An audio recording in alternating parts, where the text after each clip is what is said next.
Bienvenue sur Azimut, ici nous parlons orientation. Retrouvez tous nos contenus et nos outils pour les parents sur azimut-orientation.com. Bonne écoute. Dans cet épisode, nous abordons le syndrome de l'imposteur chez les personnes à haut potentiel intellectuel. Le syndrome de l'imposteur n'est pas un trouble au sens strict du terme. C'est un biais cognitif avec lequel doivent très souvent composer les personnes à haut potentiel intellectuel. Être atteint de ce syndrome signifie tout simplement que l'on ne se croit pas à sa place, pire encore, que l'on ne mérite pas ses réussites. On remet en cause la légitimité de ses résultats, on doute de la qualité réelle de ses productions ou de son travail. Certes, ce biais touche aussi une grande partie de la population non surdouée, mais les personnes à haut potentiel sont très largement concernées.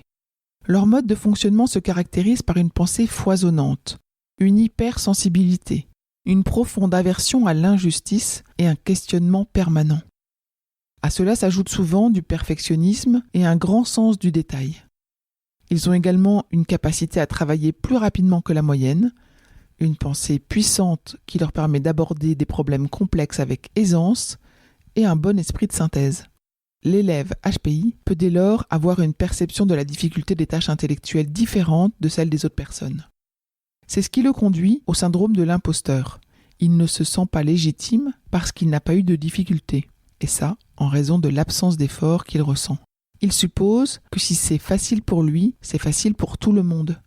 Il a alors le sentiment de n'avoir pas de mérite particulier à réussir, voire d'avoir seulement eu de la chance.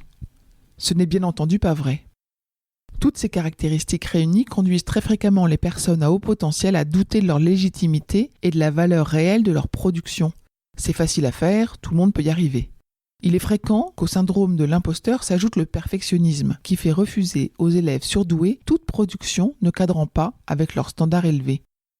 Ils peuvent alors se retrouver confrontés à un véritable blocage conduisant à l'échec. En quoi cela peut-il poser problème dans un processus d'orientation ?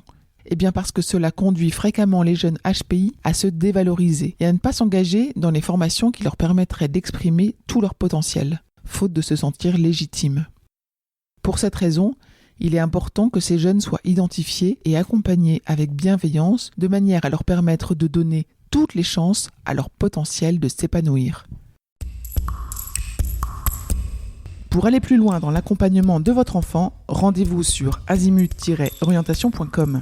Tous nos contenus y sont classés par thématique et vous pourrez consulter notre calendrier, notre annuaire d'experts et vous inscrire à la newsletter pour ne rien louper. Merci pour votre fidélité. À bientôt.